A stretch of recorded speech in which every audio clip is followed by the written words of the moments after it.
So you got 7 recorded, you said, right? How long have you been on the podcast, like, journey or whatever? Like, I know you probably, if you've been watching Joe Rogan, then you've been wanting to do it or something, you know? I've been watching podcasts for like 4 years, you know what I'm saying? I was an electrician before this, so like, when we used to work, we worked 12-hour days, you know what I'm saying? All night, and I had earbuds in, you know what I'm saying? Sometimes we either in fucking negative 15, 20 degree weather, you know what I'm saying, working on substations, and we so bundled up you can't see my headphones, and I gotta have something playing. That sounds like Antarctica. Or sometimes we in fucking Laredo, Texas, and it's 115 degrees, and we out there slaying panels or fucking hanging up. Where's your favorite place you ever worked that you traveled to? I asked him that. Like, okay, so look, if somebody gave you 150 grand and be like, buy you a house anywhere in the world, in the nation, where would you pick? Anywhere in the nation? Because I can't just come off top and like name something for real. I would like to say coastal, something beautiful like beach, but I wouldn't cap you down. I probably would still choose Phoenix. Like, you know I was what about I'm to saying? say it's so beautiful. It's so here, beautiful though. out here, you know what I'm I tell you, saying? I never thought that I would like a place so instantly. And what you get for your money, like, you can get something so play in the mountains, something, yeah, stupid ass mountain view. I'll go ahead and say this too. You're 29 and you got a house with the pool, you got an office, a studio, a family, a girl that supports you. Man, you got it going on, bro. We working, man. We working. But yeah, Phoenix looks like a postcard. Everywhere you look, it's like. That's why I like it out here. Every time I go on the highway, I just see mountains and shit like that. Like, my mind's always open. You know what I'm saying? It's real peaceful and relaxing. I was standing out on the balcony just looking at shit, just looking at all the crackheads. Nah, for real. They out here too. It's beautiful and it's hella crackheads. No, it was cool. It's so different though. It's so different. It's a vibe out this motherfucker for sure. So, shout out to that bong store. That shit was lit. I've never seen so many cool bongs. Shout that guy out. Nah, for sure. Buddy going crazy. That's why I have to get my boss switches from. Shout out, bro. I don't know the name of the store, but we're gonna bro be going crazy though. I'm fine. He looks like his name's Big Earl. We gotta get my dog a commercial. Yeah, that shit's crazy. Hey man, share the sauce. We out here live from Chef Studios. Share the sauce. It's your boy, Guru here. With my guy, Chris. Yeah, I'm happy to be here, man. Chris, I appreciate you coming out here, man. Yeah, I want to say thank you for setting me up and feeding me. And like I said, bro, they flew me across country, and I'm drinking good and smoking good and eating good, feeling good. Yeah. That's man, it. I try to get folks out here that's gonna get y'all something that y'all can walk away from, you know what I'm saying? Folks that give me information and folks that I can call and talk to and bounce ideas off of. That's really why I created this podcast. To show y'all some hidden gems, people that got information that are really, you know what I'm saying? It can change your life, but it might just flip the way you thinking. And sometimes that's all you need is just a little bit of curve on that thought process to get you where you need to go. Yeah. That's what, like I was saying too, if I could tell my younger self anything, it would definitely be to take more risks, you know? Yeah.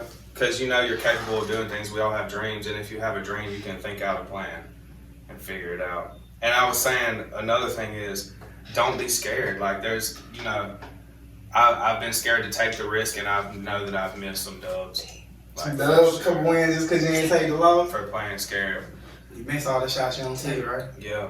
But then again, like I worked myself into who I am. Like I wasn't just like built printing money. You know what I'm saying? Like I took some L's, and I had to learn. Like I had to find a way, find a passion, find what I was good at. Cause you know I was that kid. I didn't know what the fuck I was gonna be. I don't have any college. Yeah, for sure. But I was always grinding, and I was always a sponge. If I was around somebody successful, I was soaking it. I was being curious. I was like, how do you do it? You always been up, bro. You always been putting me on game. A lot of folks don't know, so I made Christian in Bama. Yep. In T-Town. No, roll tide. Shout out to Alabama. Working at the factory. We was working there, bro. Steph was whipping the motherfucking forklift. I was going crazy on the forklift, I was on the line like a slave. I ain't not started out on the line. I had to get up off that line, though. They was trying to hold me down, yo. I had to get up out of there. But it We talked about this too. It wasn't the happiest place to work. You got paid good, but man, Yeah, it was a good money. morale was low, bro. Yo, they was slave driving. You had to be happy. You had to have a happy disposition about Nothing yourself, against right? Germans, but fuck y'all. Man. I'm just playing. They definitely was running that shit strict as fuck. I remember one time they had folks from Germany come out there and compete against That's us what and I'm show talking us the day that our shit wasn't shit. Like, y'all don't know even how to run that shit worth shit. These guys is like robots. They came out here and was The worst part was you get a 15-minute break and it's 10 minutes to the front. Yeah, You know what I'm saying? man, you ain't lying. You can't go nowhere. You want to go smoke a no. cigarette, you literally out there 2 minutes and the break is over with. Yeah. But yeah, so we met there. Nah, for real. I don't even know how we met, but I just know that we was Man, we was cool. Hey, look, I was cool with Chris from the gate. Like, no doubt. Me and Chris riding together and everything. He was freestyling. I thought Steph was killing it, bro. He's got. I don't know if they know about the bag song. You need to put that little piece in right here. And I'm telling you, we working, man. That shit's it, too. We got music, but they gotta put that shit out.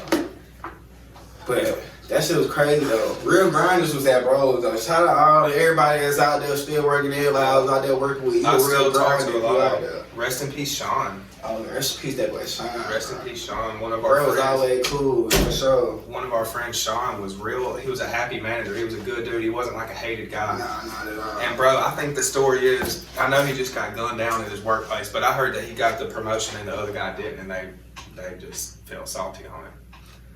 That's so crazy. Ain't no way you take somebody's life over a job, like. And speaking on that, that's one reason, not against jobs, but that's one reason why I'm not out and about everywhere.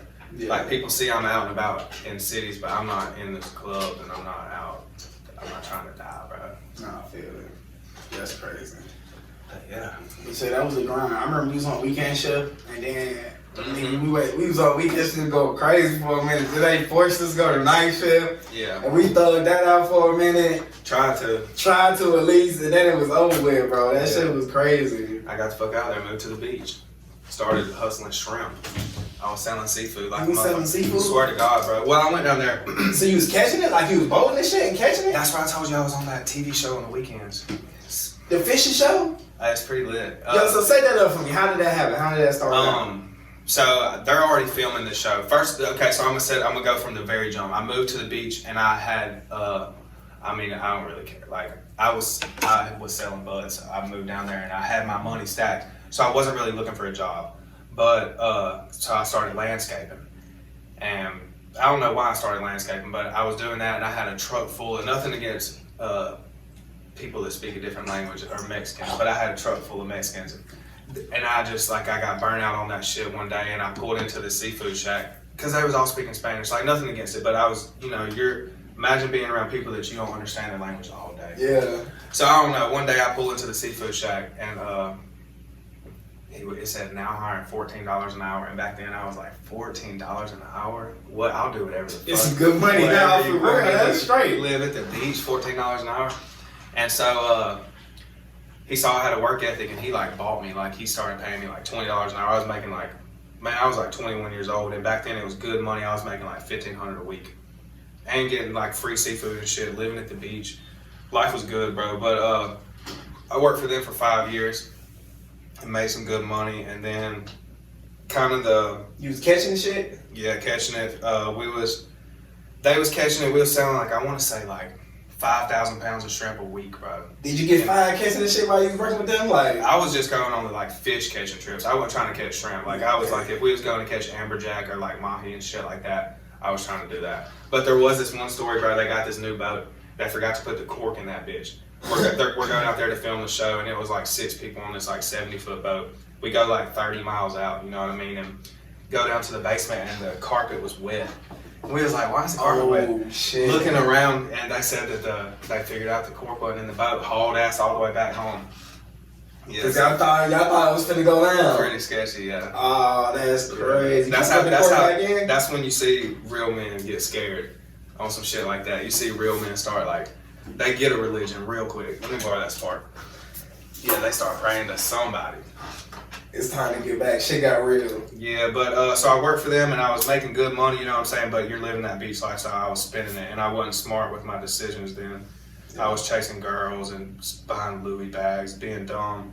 Don't be that person. It's not worth it. And then I always want to tell people about stocks. That I mean, I didn't tell you this. The first money I ever invested with stocks was the first $1,200 from the government.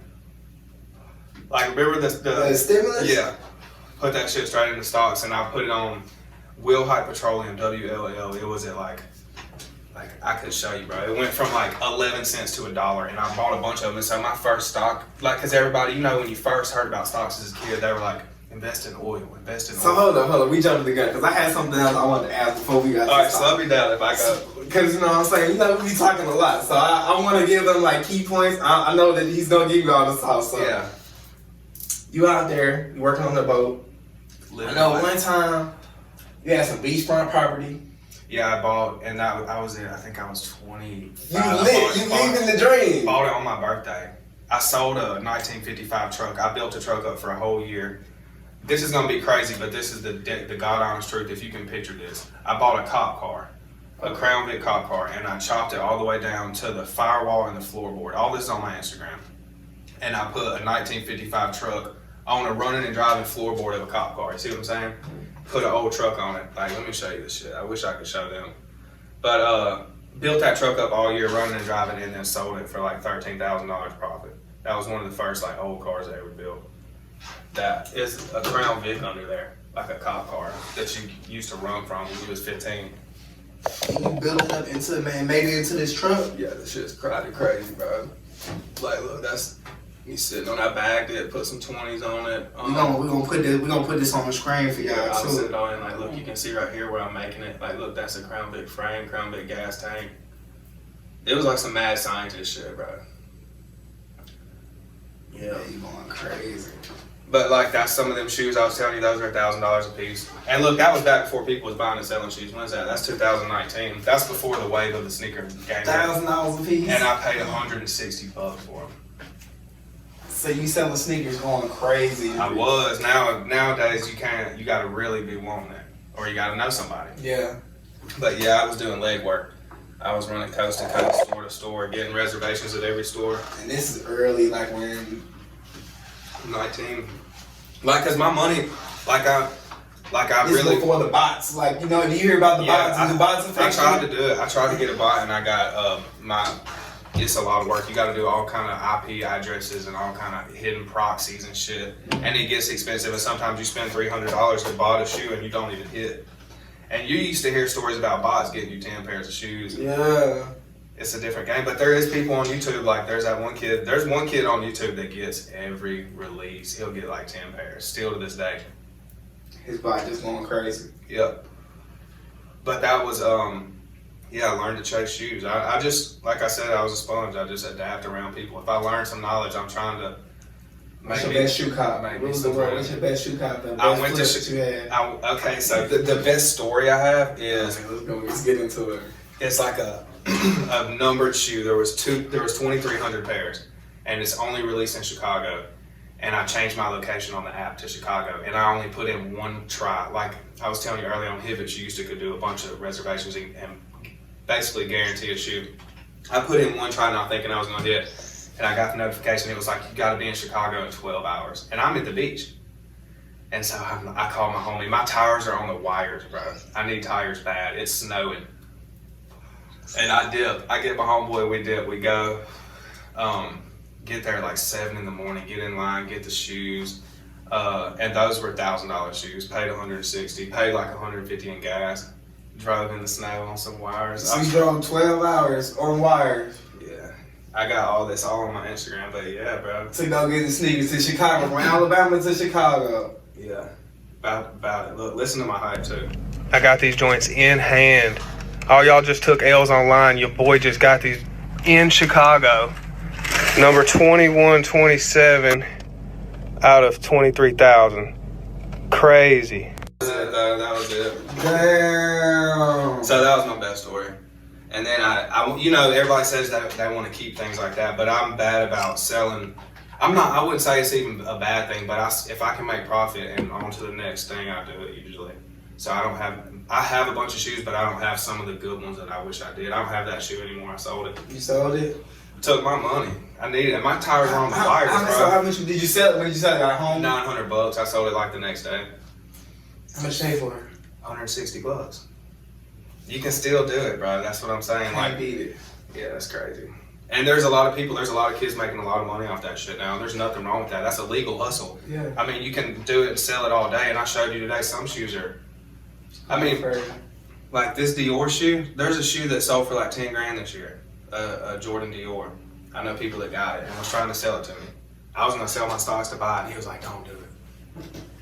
Like, yeah, bro, if you got a plug, like, no, not that one. If you got a plug, it's crazy. So how did he get it? 10 grand for that shoe. You wait in line and you get lucky and you pray to the sneaker gods. But it's possible. You just gotta get online on the app. Like it's the same odds as I put in that one entry and got that shoe and went to Chicago. It's kind of like that rare. But there's a lot of money in it. You just gotta know what's coming. Yeah. And it's a lot of knowledge you gotta stay up to beat on, you know? Do you have any that you just won't sell?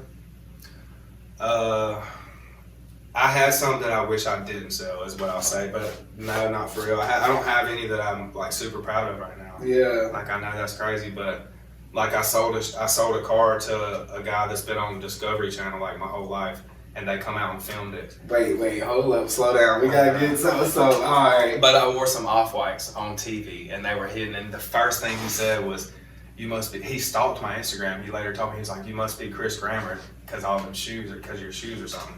And I was like, "Yeah," and that just felt so surreal, bro. That's crazy. But I was wearing some heat, like for real.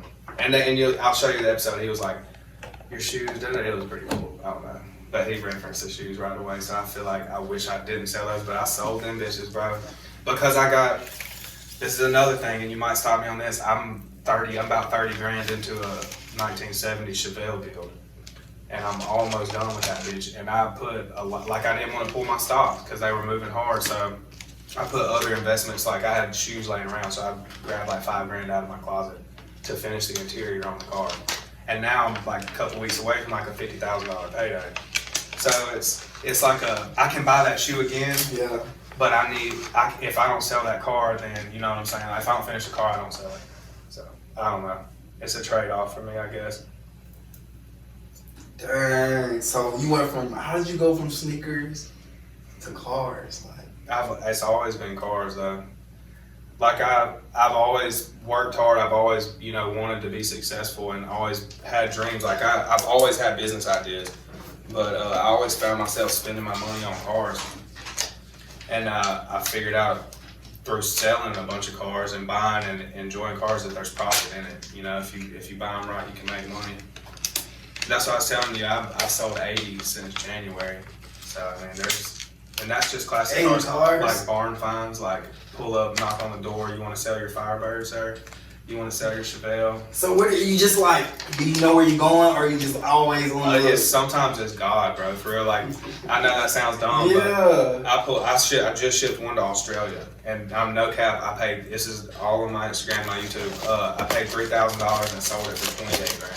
Swear to God, on my life, and that was the best hit on the car. And it was a Mazda. It was a race car. It's a green little race car, but it's in Australia. They like sell their kids for them. Like they want those cars, bro. A Mazda race car. Yeah. And you shipped it to them. Yeah. And and I've learned as I've gone. Like I used to just do Mustangs. I used to just do like trucks. But now I just like the power of social media is so strong. You can look something up in 5 minutes. So like even if I pass an old car on the road, like I'll walk over there and look at it real quick, type it in, try to get some knowledge, knock on the door, and if I can make a deal happen, then I do. But I don't never just like jump in and try to buy it just because they'll sell it, because sometimes the price ain't right. Because that's where I was gonna start at. I know back when we used to roll, you was a Mustang guy. It was all about Mustangs. You know what I'm saying? You was telling me about every Mustang there was. Breaking them down, we looking at Mustangs. I think we even went to see one time, like on some other shit, like in tea time. I've had a bunch of them. I love them. That's where I came from. That's where the passion of cars came from for sure. But I went to Orlando and I got to like work on Lamborghinis and shit, and that was kind of cool too. But my heart is definitely like I'm back into classics. Like it's not only Mustangs, but for some reason I'm obsessed with classics right now. It's something about that old feel. Like is it driving it, or is it just like restoring it for you? Cause like I've driven the baddest Mustang in town, and yeah, it's gonna turn ahead, but people are like, he's cool. If your exhaust is loud, they're like, yeah, you're they hate on you. But if you drive by in like a 67 Mustang, they're not talking shit, bro. They're like, damn, hey, check, look at that shit. Like, it's mad love always for classics. Like, it's pretty cool. So I just like classics because I feel like it gets more love, and it gets like old head love. Like people, it gets a lot of respect. You know. Wow. So what kind of art? So the green car you sent to Australia, what kind of car was that? A Mazda RX-2. A Mazda RX-2. Yeah, it's ugly. I want to show you. I'll send the pictures to. So I had wrote some cars down. Okay. And that's on my list. That's why I wanted to ask you to make sure. Yeah, that 54 F100. That was a truck that I swapped onto the Crown Vic. Okay. That cut it all up and put it on a cop. So that was the rebuild. Mm-hmm. So like when you rebuild them, are people upset? Are the buyers upset that it's a rebuild off of something? I get a lot of thumbs down on YouTube. A lot of people are like, another great truck ruined. But then a lot of my friends and like people upcoming are like, damn, he slammed a 1954 truck with air ride on 20s. And I had a custom bench seat made, like a red diamond stitched bench seat. It was sick as fuck. So I mean, I was doing shit that hadn't been done. So yeah, old heads don't like that. But when you see it and respect it and you hear it, like that's a cop car. It was 350 horsepower and the truck was like 2,500 pounds, so it was fast. Yeah. But how'd you come up with the idea to do that? Was it just like smoke enough of that shit? Hey, I did some measurements, man. I just checked wheelbase online and I checked measurements to see if I could do it. And the only modification was like move the back wheel forward or back something. It was like 6 inches, but you couldn't tell because I was cutting the fender out anyways for big wheels. Yeah. So I don't know. You'd have to see it, but you would understand. It's just measurements. It was it. Yeah. Cut it down enough, it'll fit. Alright, so we got the Mazda, we got the 54. Tell me what, I got this 1972 RT Charger. That was a barn find. That's kind of a sad story, but it was a one of 261 car. We were going look. Say that one more time for me. Run it back. It's a what? I think I'll have to look on here to be right, but I want to say 261. But the lady, her husband was big into drag racing. It was Hemi Orange, but he lost a race. The drag numbers are still on it, and he killed himself. And she left that thing in the garage since the 90s. 269. One of 269, but yeah. What? So he lost the race?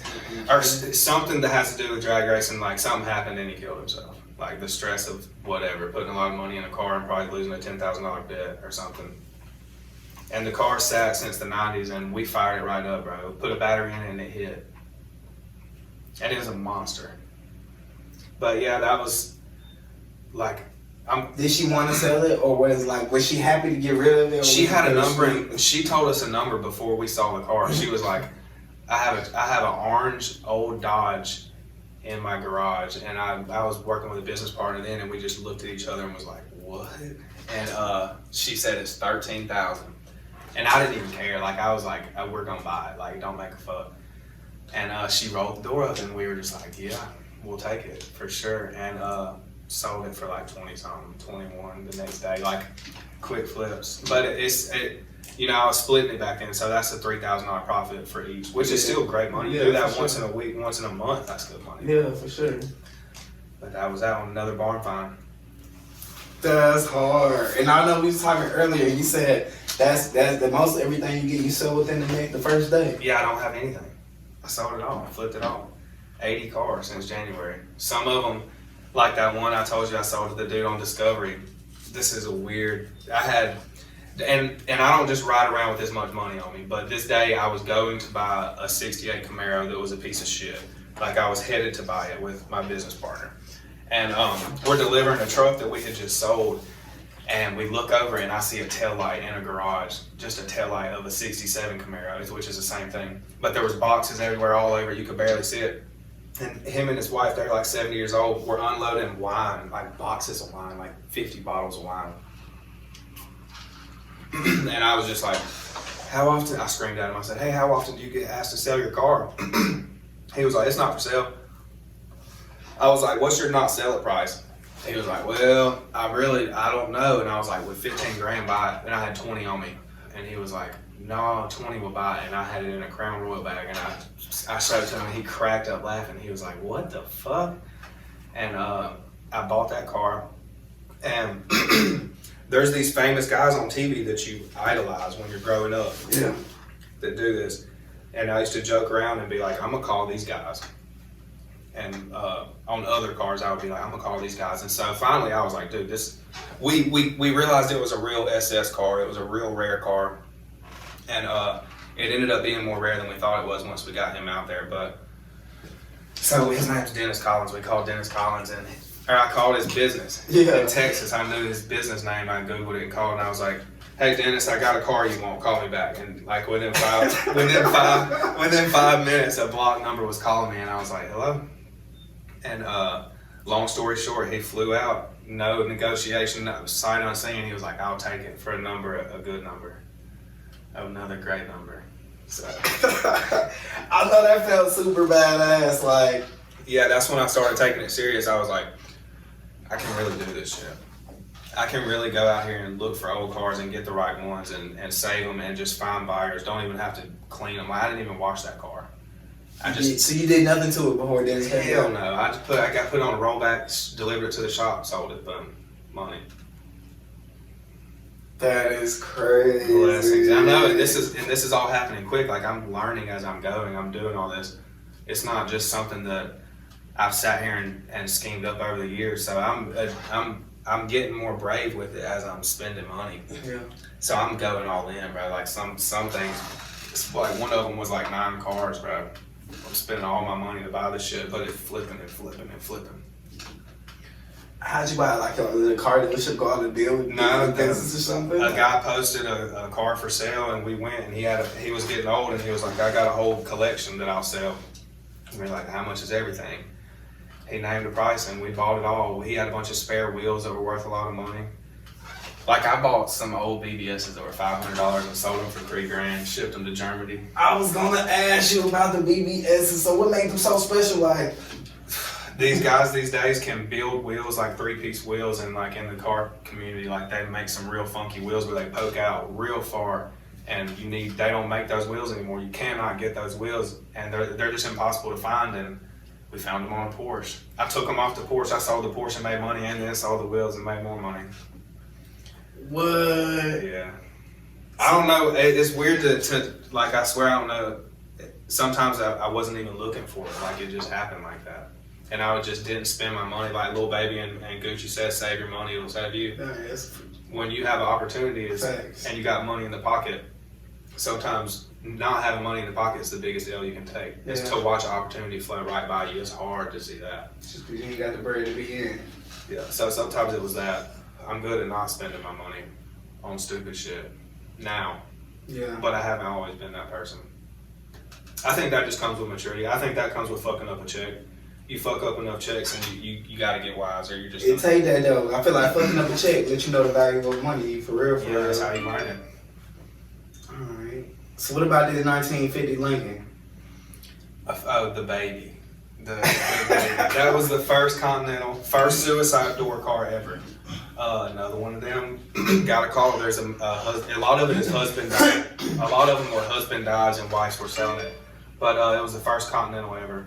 First suicide door car. You know what I'm talking about? Like The doors open up. real gangster. Push button start in the 50s, bro. What? Push button start in the 50s? Yeah. I didn't even know they had them like that. Yeah, I know. It's kind of crazy. Perfect interior.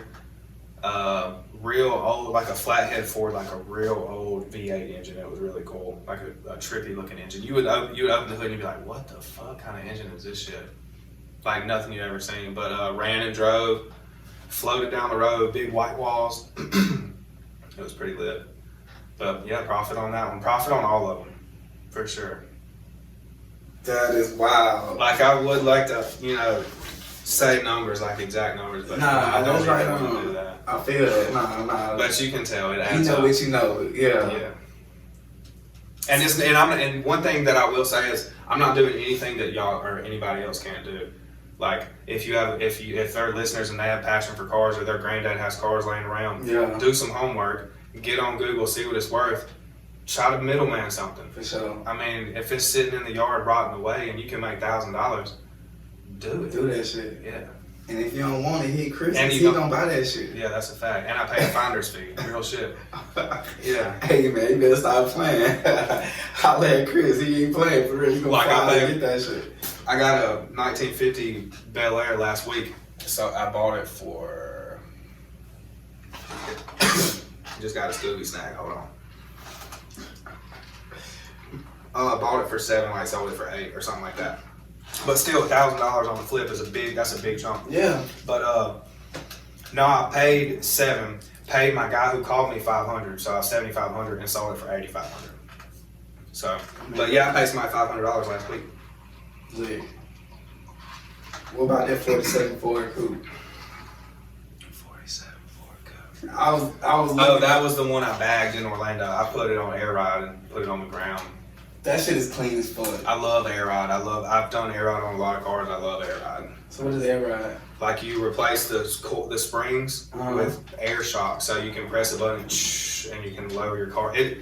To some people it's pointless, but it looks really cool to stance them out. You know. To get it low. I seen you say you wanted it in the weeds. You said I want that shit to be in the weeds. Like I have one where like you can't fit a dollar bill in between. Like I got 100 going through this Beamer I have. Yeah, so it's all about stance. Like in the car community, a lot of people would judge you off that shit. Like, look at that.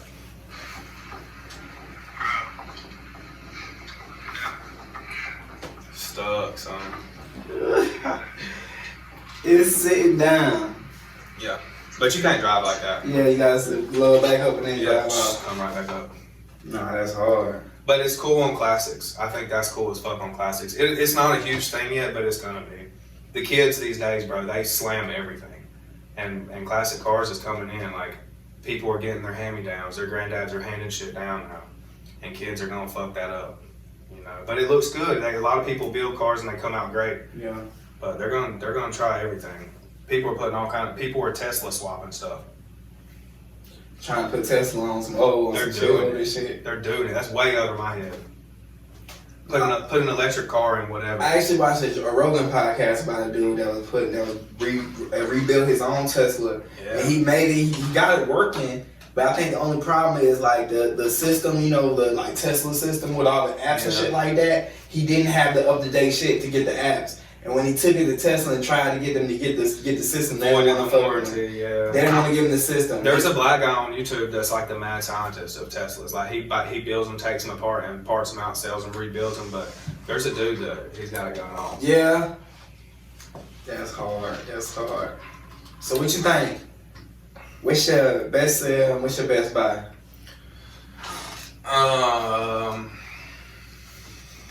Best sale would have to probably be that Australia deal.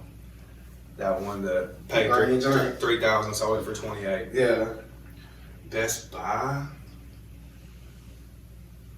I think that my best sale, honestly, I'm gonna correct myself because I haven't sold one for the price that I'm about to ask for this car that I'm almost done with. Okay. And so I want to say that this next sale is gonna be my best sale because I want $50,000. So that's a big check. I mean, that's a big payday, and I haven't got a payday that big. That's Bel Air, right? No, that's a Chevelle. Okay. 1970 Chevelle, numbers matching, white interior, white top, white stripes. That should sound like it's gonna be crazy. So if I can get $50,000, I'll have a lot more confidence. Like I'll know you can really, you can take that step and sell it, and I know I'll get close to that. Yeah. I'll at least get 40 something. But yeah, that's hard. So you know we gotta flip that coin. Talk about stocks. No, what's your worst sale? And what's your worst buy? The worst buy is definitely Louis Vuitton bags for girls. 100% facts. But on cars, I haven't taken a loss. No losses? No, never took a loss on selling cars. That's gangster now. Y'all heard that. No losses. Everything been a step up. Even if it's a small step, it's a step. Yeah, like this month, my dad's got cancer right now, so if y'all believe in prayer, pray for my pops. For sure. So I'm back around that area where I grew up from, and just fucking around. Like, this is what I'm telling y'all. I'm not doing something y'all can't do. Just fucking around, I bought and sold eight cars in a month and made money off all of them. Whether it be even if you make $500, that's $400. Yeah, that's a lot. But it's more than that. So that's what I'm saying. Like, It's out there. There's ways to get bread legally. You don't gotta always, I would say like, just work for somebody else. Or If you got some bread stacked up, you can make it work for you. What you got? let me see, man. Let me see, cause you know I touched on. I know you lived in an RV for like a year and a half. I wanted to ask you about that because you know what I'm saying. I'm seeing you on Instagram, but I didn't get to ask you. I was like, I'm gonna save this for the podcast. It was That's hype. lit. I was hyped. It was fun. Let me tell you one thing that was miserable though. I got it right before a hurricane, right? And I'm on beachfront road, broadside, like north and south winds. You want to be facing. So I'm not always the smartest guy. I'll admit that. I smoke a lot of weed. Yeah. But so I'm broadside to the storm, bro. And I'm in this RV, middle of moving out of my house. So my power's already cut off in my house, but I'm in my driveway of the house I'm renting. And so I'm like, fuck, I'm gonna tough it out in the RV, thinking that it was gonna be all right. I had my jacks down. I did everything right. And it was supposed to be a tropical storm. When it hit land, it was a Category 3 hurricane. So it was raining from the side. Like, this is my second day having the thing, and it was like $50,000. So keep that in mind. It's raining through my refrigerator, through my air vents, like dripping through the there's a leather roof, like it's dripping through the leather roof. I'm using every towel in this bitch, like taking my clothes off, like literally using clothes to dry this fucking RV out. Survived the storm, scared. Like my dog, I live with 2 dogs. Everywhere I go, I got 2 dogs. Oh shit! I know you like, what the fuck? They're looking at me. Imagine your kids looking at you like, Dad, stop it. Like, what? This is miserable. Stop help us. Like, they're looking at me like crying, whelp. Like, I'm just like, oh, I'm scared to death too. Shit. Like, I don't know what to do. Like, yo, I'm praying. Look, we good, dog. But so that was the worst time in the RV. But the RV was lit. I got to travel. I took it a lot of places. They're just not built to live in. Like, my hot water heater kept breaking, bro, and like my AC would go out, and like my generator would go out, and then I was place to place, so like, you know, it's hard to go dump the tanks and shit, like the shit tanks and stuff. You got to do all that if you're living in an RV. It's a lot, bro. It was so like you gotta find a place to go empty out where Straight you like take that. Dumps and shit. Straight like that. So where is it? Like, do they charge you? The KOA, $10. Go to the campground. They'll hook you Campground. up. They'll come. You Something can play, hey, look, a major tip: play dumb and they'll do it. And you just be like, hey, can you help me out? I just got this thing on, because you know, touch all that shit. Play dumb, major key. They gonna pick you up. Cause let me tell you. So we rented an RV to drive cross country from Arizona to Georgia and then to South Carolina. Okay. And I don't think I emptied the shit thing one time. Like, it it was a rule that no shit. So we wasn't taking no shit. Yeah, I was like, it's probably good. we just been, you know what I'm saying? So we was on there for like a little week and a half, you know what I'm saying? Have fun. It was super You was lit. camping out. Did you have one of those hats on like this? I know you did, didn't you? I think I did, because I did one day have a hat, you did one of those, Yeah. my shirt off, you know what I'm I saying? feel it. It's the vibes. It's when you're weird. camping, did you have a fishing pole just in case? I didn't have a fishing Damn. pole. We didn't go nowhere near the woods, you know what I'm Wasn't saying? Just playing. It was straight though. I didn't like that the AC in the whole, we had an older one, so my AC and the whole thing didn't go when we was driving. You know what I'm saying? So like, it was like the car AC was working, but like when we stopped, like the house AC turned on. I know what you're talking what about. I'm saying? Yeah. And it would be hot while mid Yeah, it's kind of weird. Like, we yeah. getting the outside air, you know what I'm saying? The driver and the passenger's good, but if you in the back, you like, I'm toast so here. camper companies work on that. Oh, for real? Yeah, they need to work on that shit. That's because mine was the same way. You couldn't run the thing while you was While you driving? Yeah. So that's what we need, man. I might grab one. But no, could you think y'all could live in one? Think you could live in one for a couple of, I mean, what it was like, cause let me tell you this, before you answer that. This is my 6th move in a year, so that's 2 months in every place. So could you live in one for 2 months? Cause that's about all I lasted, bro. I like that thing, but it was. I think if it was me and Liz, we could.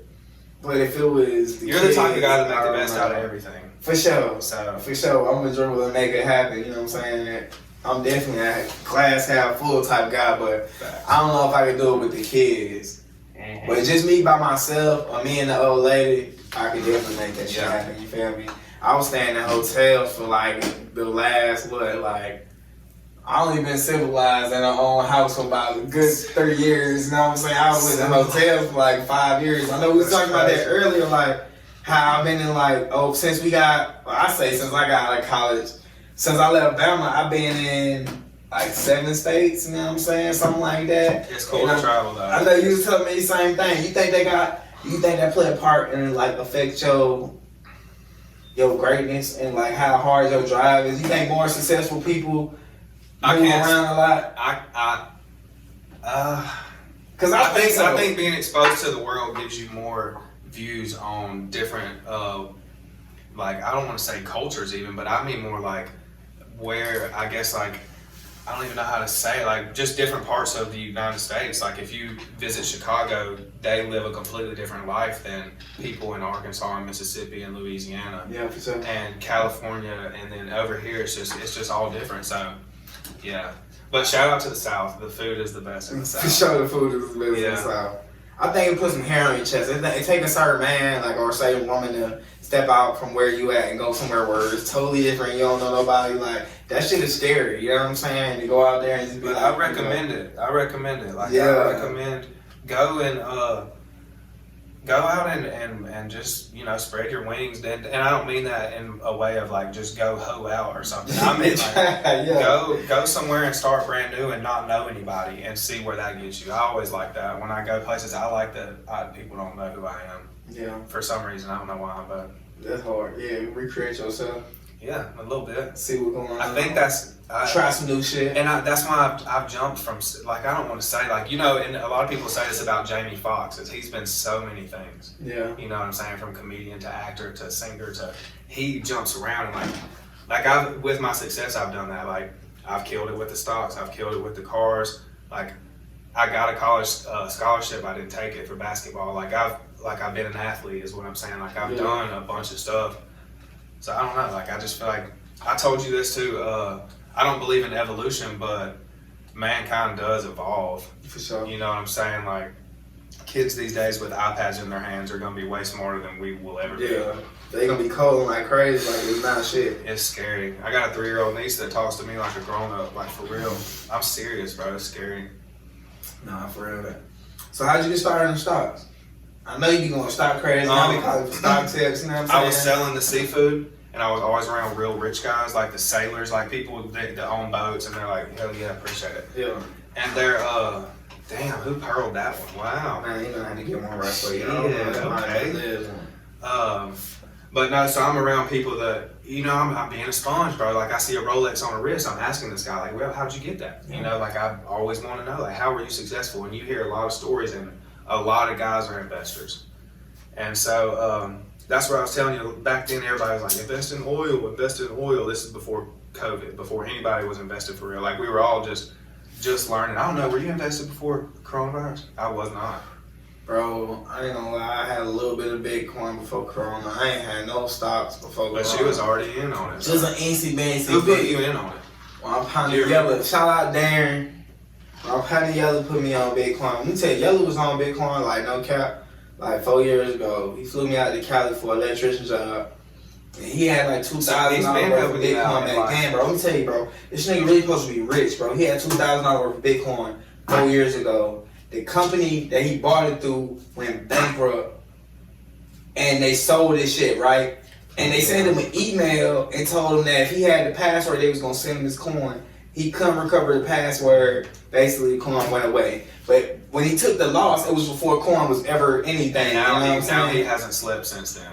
Well, nah, he got back in on the ground floor again. Like, that was when it was like worth hundreds, probably it was worth like 2,000-3,000, and then it had dropped. It had took a little dip. And then recently, probably when it was at probably 2-3 years ago, when it was around like 7 racks, 5-7 racks, he started just being in my ear. Me and Darren talk all the time about everything, just all kind of business ideas, what's going on in the world, it seems like shit. He cares about the success of you, so that's good. Hey, my boy, young genius. I ain't gonna lie, he's mad genius. He out going crazy. Shout out to boy Darren, for real, tap on with that boy Yellow if you know him. He's on one. But shit. Yeah, and then I hopped on that shit, so I hopped on Bitcoin like right before that. But I ain't never really did no stock shit till like, you know what I'm saying, during COVID. Yeah.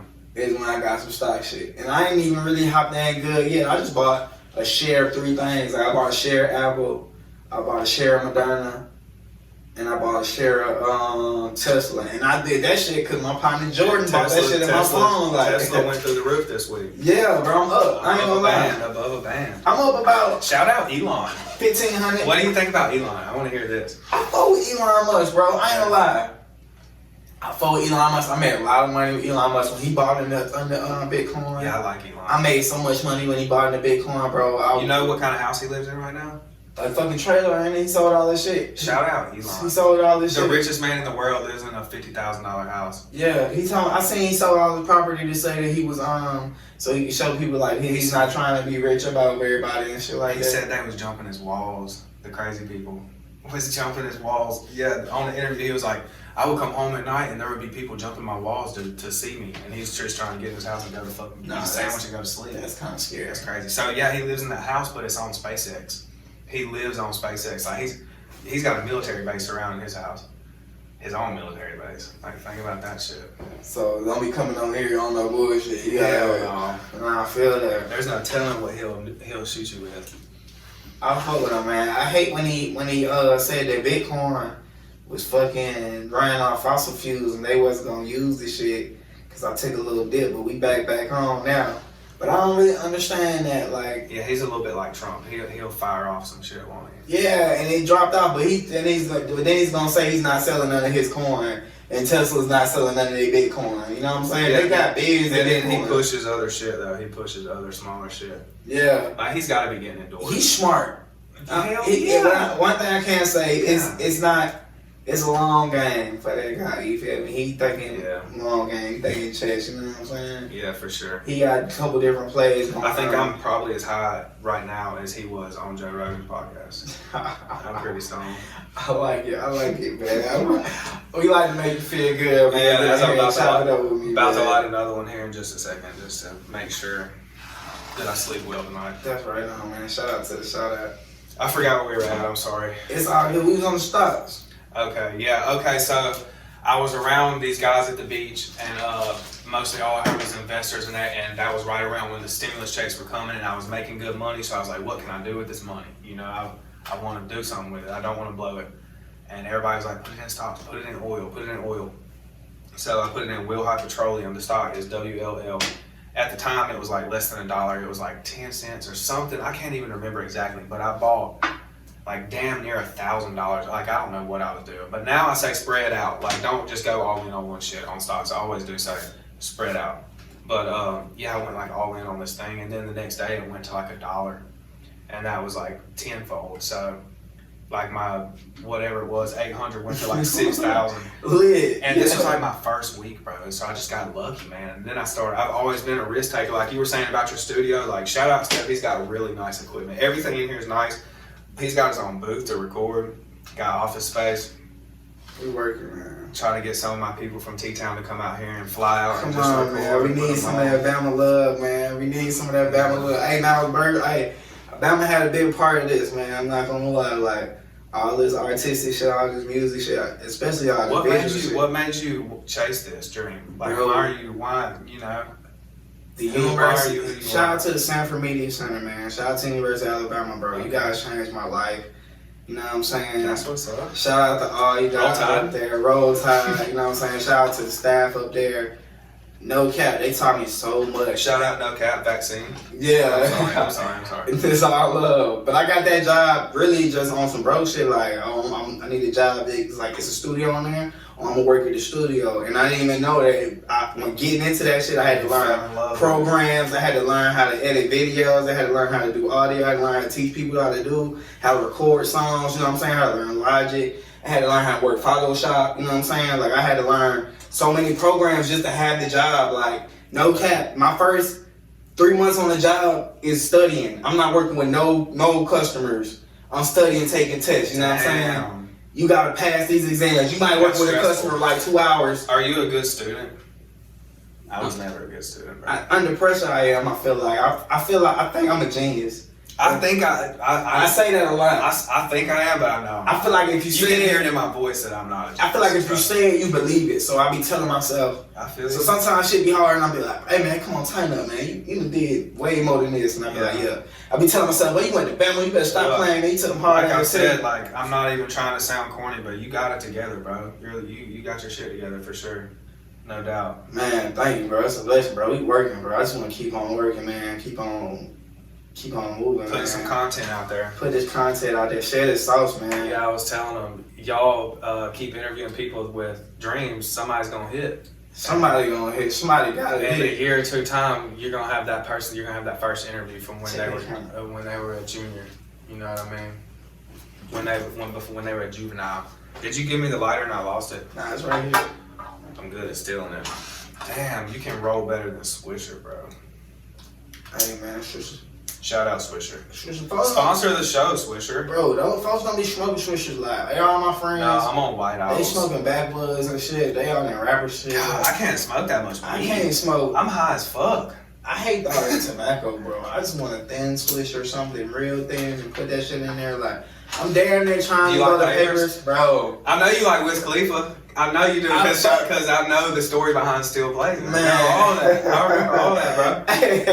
Hey, Chris, you tapped in, bro. I know, bro. You really is tapped in, man. Yeah. Still Blazing. Shout out How long have I known you? man. How long have I known you? Damn, Since bro. 2013 or 14. Something like that, bro. For real. We've been smoking weed together a long time. For sure. Before the tornado. Shout out to the. You remember the tornado? I was in military school. I was after that. Oh, after that? I was bammed up. Okay. Don't steal street bikes.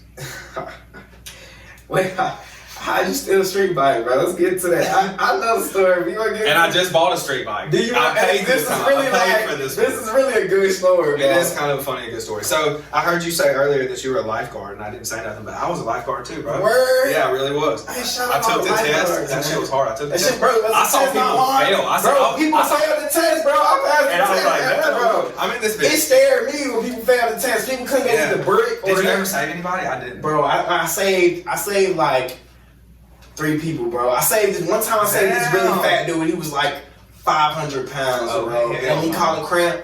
And he was like, and we was the only one in the pool. And what it was, bro, he caught a cramp and he had enough to hop on one leg, but he was so big, him hopping on one leg couldn't give him the safety. Yeah, so he had enough hop just to keep his drug him out by his yourself? nose above water. I'm not gonna lie, I kind of watched him for a little bit because he was kind of being arrogant instead of helping, asking for help.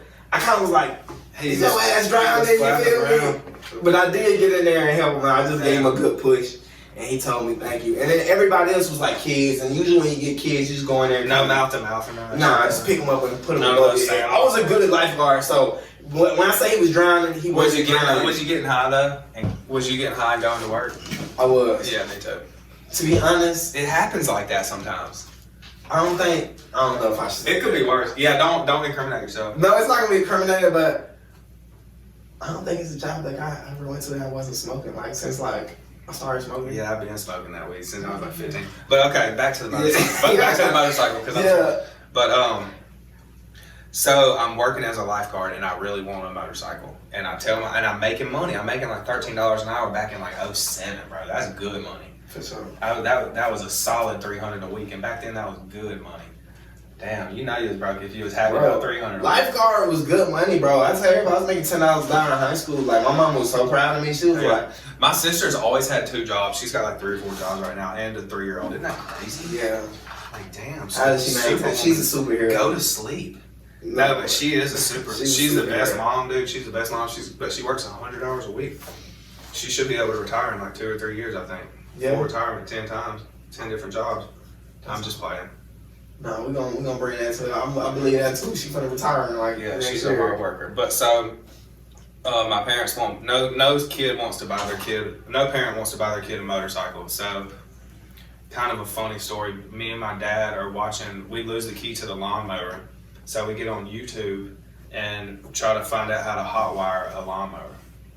So I learned brown. Probably shouldn't even say this, but brown wire is ignition, and then red wire is the hot wire. Hit them together, and it's gonna crank. And I stole a street bike.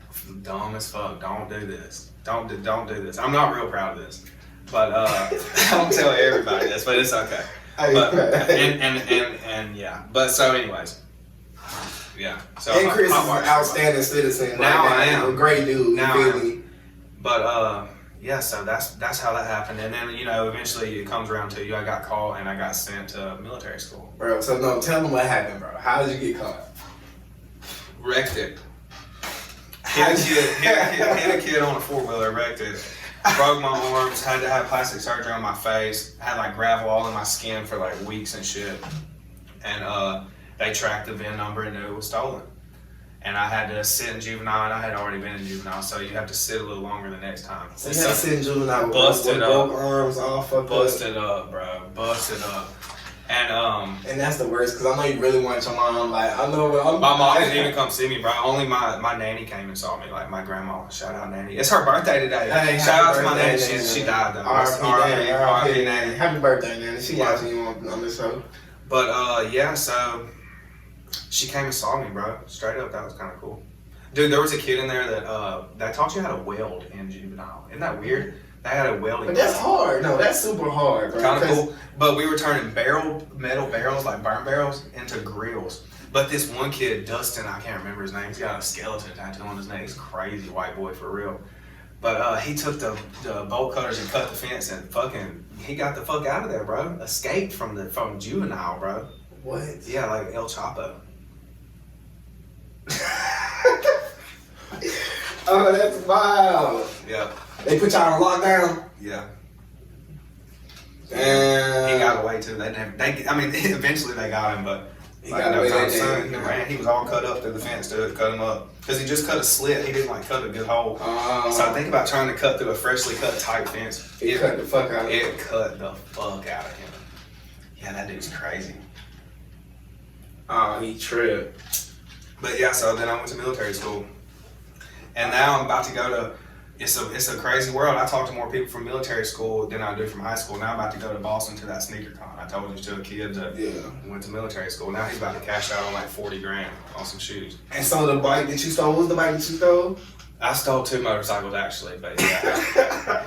But the ones you stole is actually one you just recently bought? Oh no, hell no. No, I just bought a brand new, it's a brand new Yamaha. It's the fastest bike they make, like on R6, 600. It's the best quality bike you can get. Pearl white with neon wheels. It's lit. What? Yeah. Do you ride it or are you selling it? I've only rode it. I'm gonna keep it. I'm gonna try to keep it. I'm bad about not keeping it. Do you ride or did you buy it? I've only rode it. I just got it the other day. I've only rode it like 5 times and I love it. But I've been so busy, like I haven't been in town enough, and then I leave town next week. But I like it. I like to, I like to get 1 gun and 1 toy a year, like to celebrate my work, I guess you could say. That's hard. So I try to get 1 new gun and 1 toy a year, and not overdo it, like a reasonable toy. And so I made a lot of money this year, and that's not a lot. I didn't spend a lot. Because I really want that Bronco. I'm going to buy a Bronco next year when the money gets right, when they come back down. The new Bronco got released. The Bronco, okay. Yeah, I seen that joint. Pretty lit. Oh, that's hard. I like cars, bro. I don't know. Nah, for real. That's it. I think I'm going to pick that tradition up. Buy me a toy and a gun a year, man. You deserve it, bro. You hold. I was telling him when he was grilling. Shout out to T laying down on the grill. Hey, shout out to T. Shout out to T. But I was telling him, I was like, Steph, if he has stress, he hides it. You know what I'm saying? Like, I'm not good at that, bro. If I'm stressed, you're gonna know it. Yeah. Quick like that. Nah, you gotta get rid of that, man. You gotta get rid of that. I try to just roll one up. Yeah, go meditate. Get to the back porch. Figure it out. If I got stressed, I gotta get to the bottom of it. I'm like a dog with a bone. You feel me? I'm on his head. I gotta get to the end of that issue right now so I can get on back to my life. So I feel that. Yeah, that's a good trait, I think, to go ahead and just like conquer it, get over it. Yeah. I can't do that. I won't sleep for days. So we know you was going crazy in the stocks, and I know at one point you had pushed back. I've had a few blessings, and I used to preach on it a lot, as you know. I used to go live and tell people all kind of tips, and just y'all need to know real quick. Be careful on how you advise people, and don't even call it advising, and let them know you don't have a license, because I was telling you at lunch today, the reason I don't, people ask me all the time, what's up with the stocks? Go live, tell me what, give me, I don't answer none of those questions no more. Because I got a letter that was like, somebody took a huge loss on January 26th when BlackBerry went through the roof and they didn't sell and then it went back down. And I guess they bought it on the way up, chasing it. And chasing it's not a good thing. No. Don't ever chase a stock running. Just watch it run because it'll settle. But I got a letter, and it was gonna be like asking for licensing of advisory and all kind of shit like that. And my lawyer was like, cease of, God dang, I can't remember. Cease and desist. Stop talking to me. It was like I can't remember the word because I'm sorry. But yeah, we sent him a letter, and it was like, quit talking to us, like. Whatever the correct word was, and I never heard nothing else about it, thank God, because I was scared. So that's what I'm saying.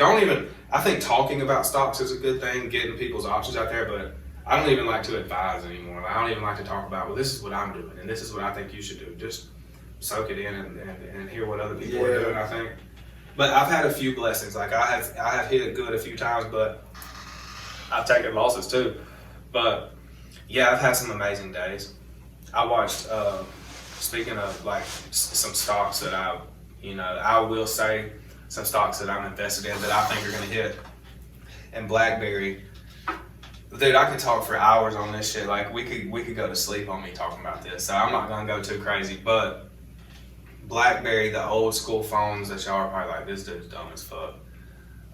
BlackBerry has a cloud network system it's called QNX Ivy. It's in all these electric cars because eventually they're all going to be autonomous, and that means self-driving. Like I was telling you, you can get on your phone, pick up Uber, and somebody pulls up in a car. Well, one day in the future, this is just me predicting it, it's going to be, you're going to get on your phone and it's going to be like a worldwide nationwide taxi service, and it's going to be ran off of a security system that can't be hacked. So people can't steal the cars that the government has out there, or whoever the fuck it is, the companies. Because one day cars are gonna pull up and there ain't gonna be nobody in there, and they're just gonna take you to your destination. And that's coming, I'm being for real. Yeah, for sure. But so BlackBerry is an unhackable software system that, basically that. They're an unhackable software system, and they're big into autonomous vehicles. They're in like Lucid Motors and a bunch of cars that are getting developed. Tesla's not using them, but Tesla's autonomous. You see videos of them wrecking all the time.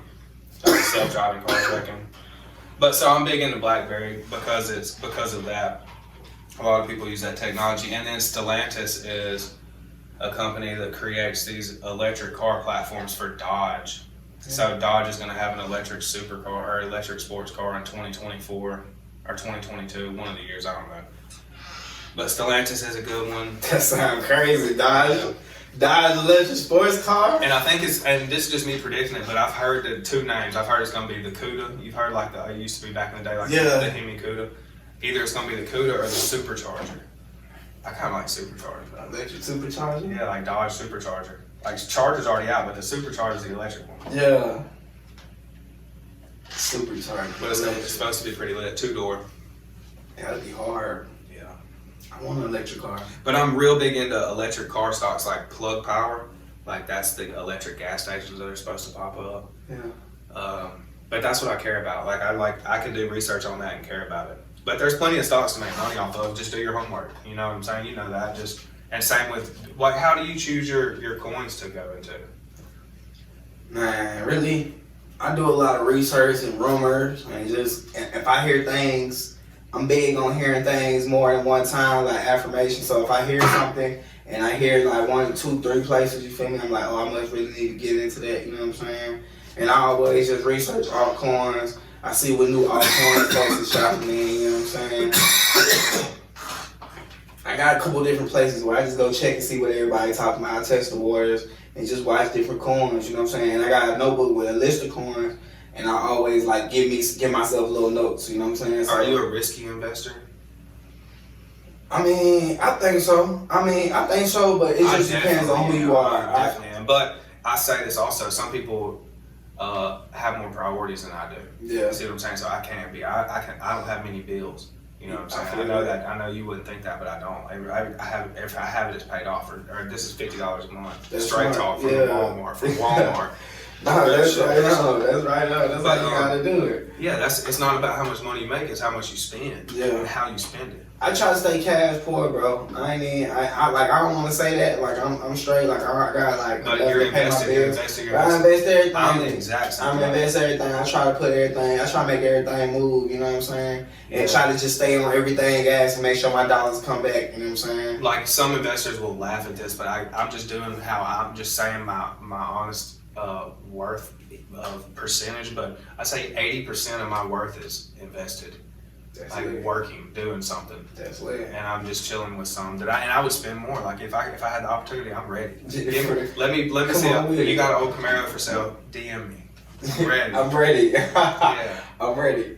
How you feel about the electric cars? Would you get one? Would you get a Tesla? Have you ever driven a Tesla? I test drove one. They're fast as fuck. Yeah, it was alright. I ain't like, but I did it a long time ago. I did it like when they first came out. They're fast. I would get one. I haven't test driven the new And ones. I'm a big like American muscle. I'm one of them guys like I don't hate on people that drive V6 Mustangs, but I think if you drive a muscle car, it needs to have a real loud V8 in it. But I'm from Alabama. I'm from the South. You know, I'm from Alabama, so that shit needs to be loud. Yeah, I feel that. But yeah, I like electric cars, and they're fast. They're fun.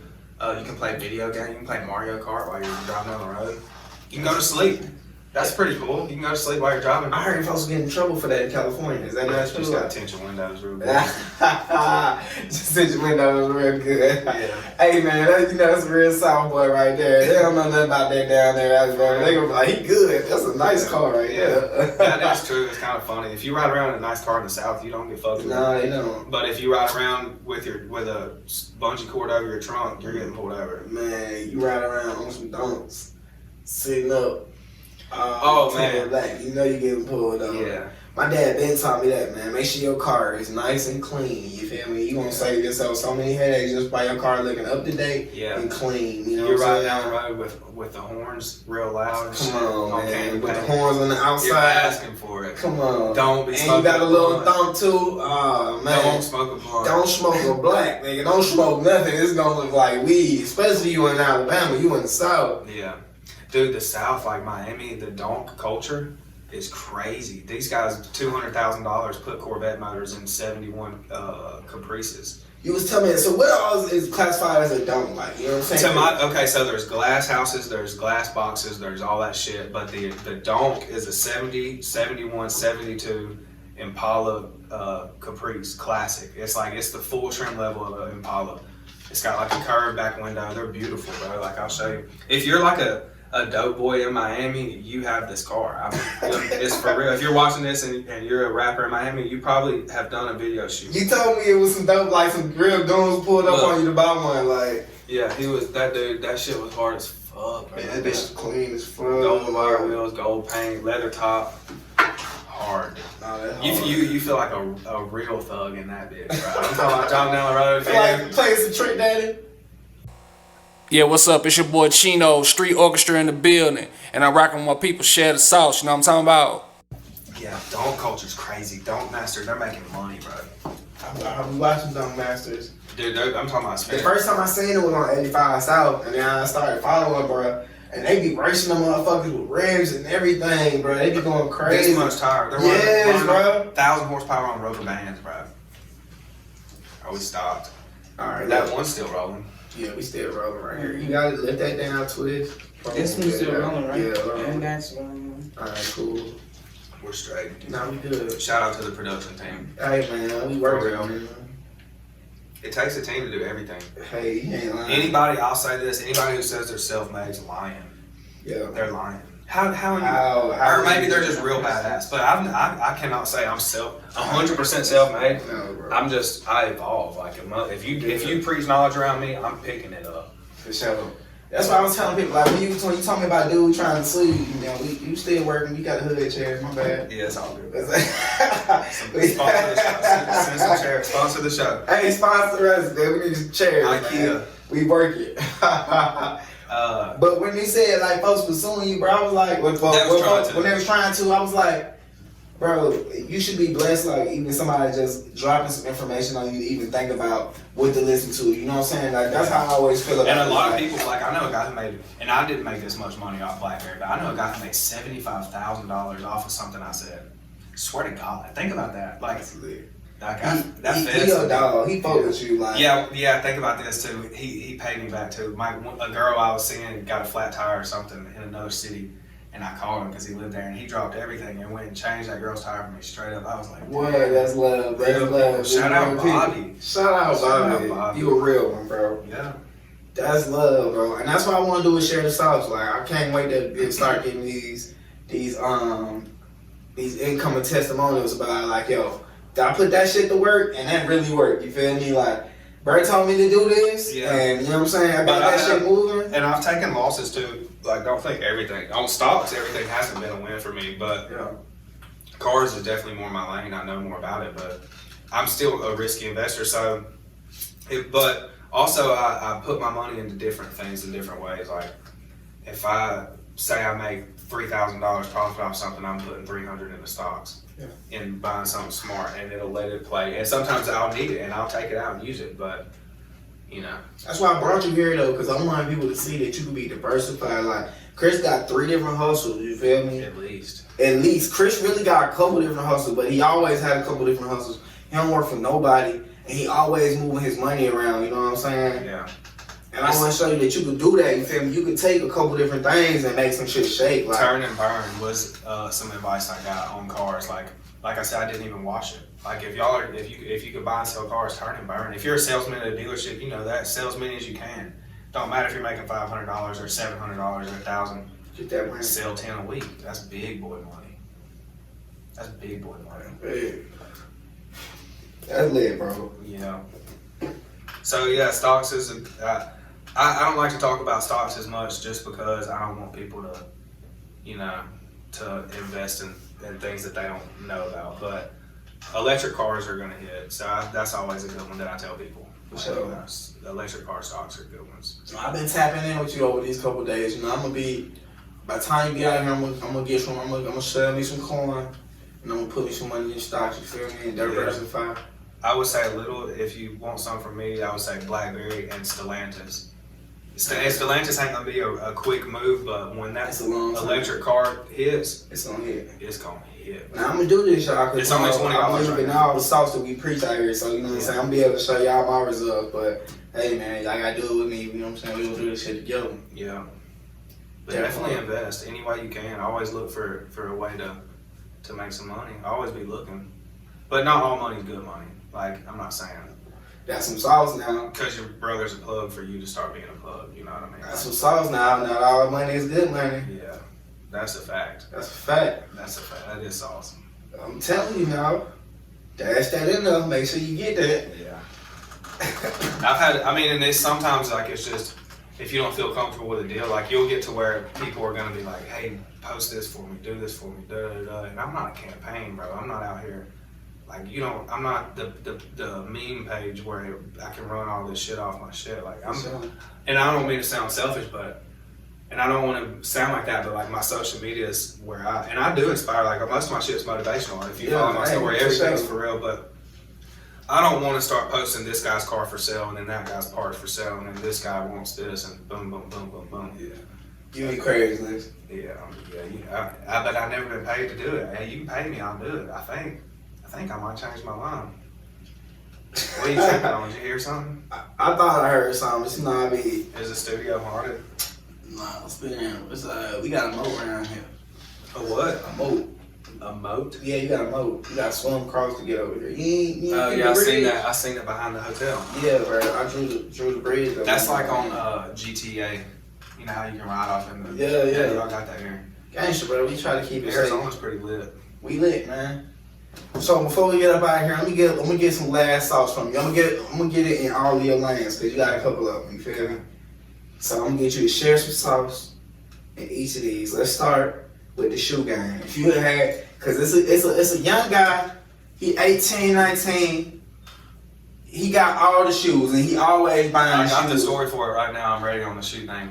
Okay, so I inspired this kid that I went to military school with. and he's been copping shoes for the past 2 years. In his spare time, he's had a job, and we're going to Boston next week, and he's gonna cash them out 120, 130 pairs. They're worth like 400 a piece, so that's like 40 bands. And he's younger than me, so his shoes. So there's the answer to that one. Take it serious. Take it serious. Take everything serious. Take everything serious. Because there's money to be made. Fuck yeah. Yeah. And document things also. I think always document success, because it's cool to see yourself grow in a few years. Look back and see old videos and you're like, damn. That's hard. That's what solves different people. Document everything. Yeah. Alright. So what about the car game? Share some songs for the folks that's out here. I'm feeling a lot better about this Chevelle because I'm into it the right amount of money. I know I'm about to sell it. So like I said, I've learned to, and I've got more brave as I've gone. So I always say, take the risk, do it. Calculate things, and you know, take the risk. Do it. Yeah, just do it, man. Fuck it. Do that shit. Yeah, you'd be surprised. Like I told you, we've all taken L's. We've all had problems and know how to deal with L's. Yeah. But you'd be surprised who you become when you start taking dubs. And how couple dubs will change some shit, man. You'll be so just proud of yourself, and you grow as a man, as a woman, as a successful person. It's crazy how one dub will change all. You can take 4 L's. Sometimes one dub will make you one fucking dub. Or switch the whole everything up. And people were scared to take that risk, but once you hit that one big dub, you're like, holy shit, I can do this. I just do that shit. I'm here. I just did it. Like, it's successful. It's in the books. Am I me? What's next? And then it's that what's next, and you know I can do that. I can do it again. Boom, boom, boom, boom. No, that's real. Yeah. And you start hitting. Yeah. Bet. So yeah, just do it with everything, especially cars. But cars is my lane, and I don't just like recommend people go pick up cars, but that's something you could look into, and it pays my bills. You know. So then car advice is.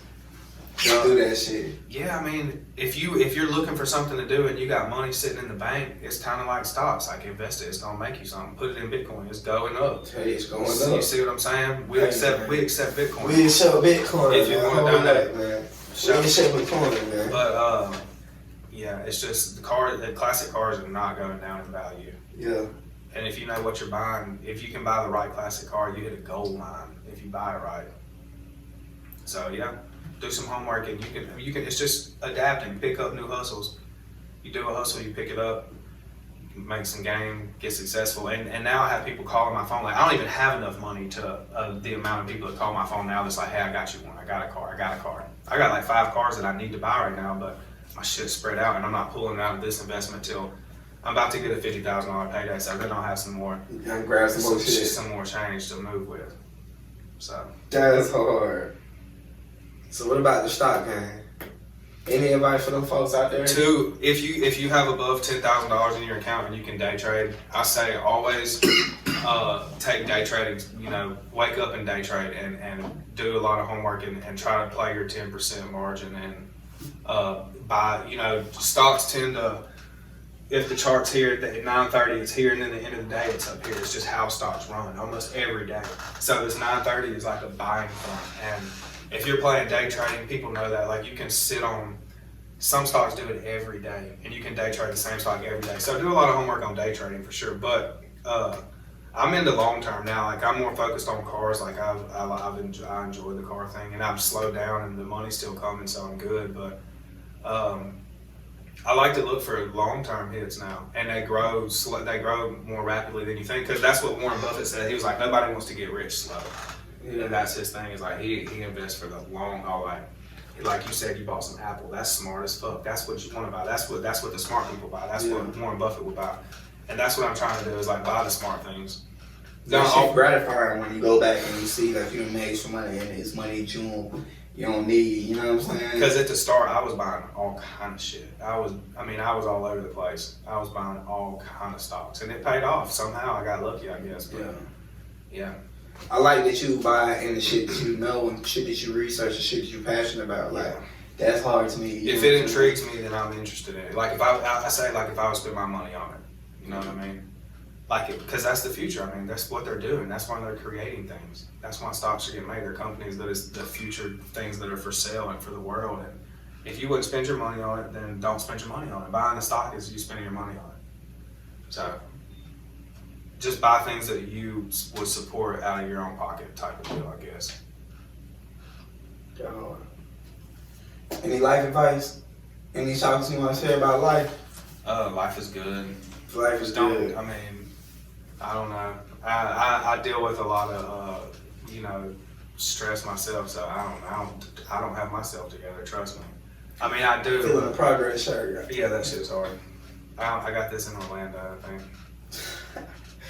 But that's hard though. Yeah, I would say just take the risk. I always say that. People say, "What would you tell your younger self?" Just do it. Do that shit. There's so many things that I wish I could go back and know that I could have accomplished. Do you feel that way about anything that you think that you wish you would have done?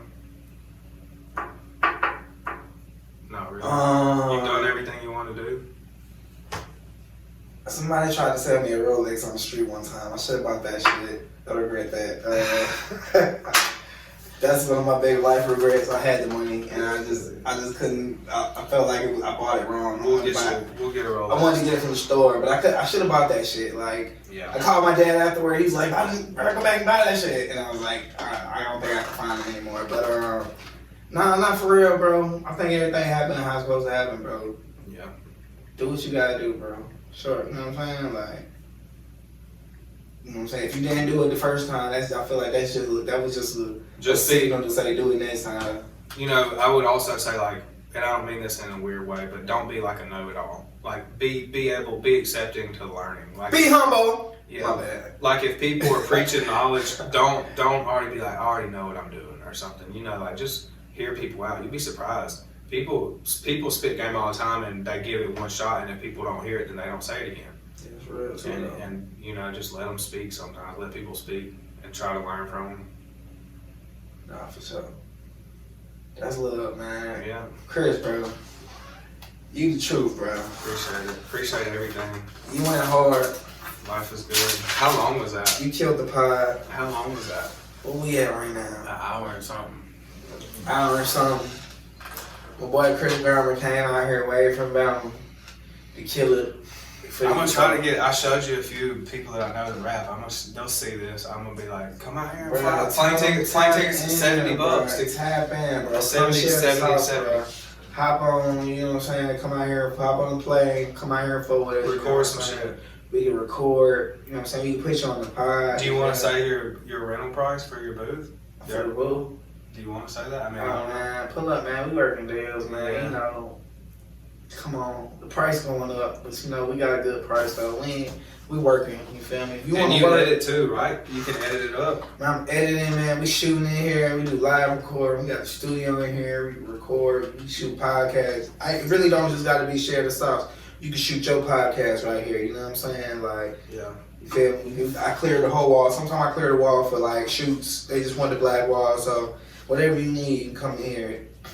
We all about working, man. You know what I'm saying? Like I said, shout out to the media center, man. I really said a lot of my shit as like a blueprint. They say my blueprint for a lot of my shit. You know what I'm saying? Like, that's what's up. Bama, that shit was so hard. That shit changed my life. You feel me? Being able to learn how to do stuff that I wanted to do. Like, you can take any idea to them, and they gonna help you create that shit. You know what I'm saying? Yeah. And I don't know another place in the world where you can do that, like on some media shit, on some anything, from creating a website. They gonna take you as far as they can go. You know what I'm saying? Now they only can go so far, but they gonna set you on the path. You know what I'm saying? Yeah. And eventually, like, I'm trying to make that shit for like my community. You're truly investing for anybody. Right. You have everything. Yeah, bro. I want you to be able to come in here and be like, yo, I want to shoot a movie. I want to shoot this video. Facts. I got a commercial. I want to shoot this documentary. Like, yeah.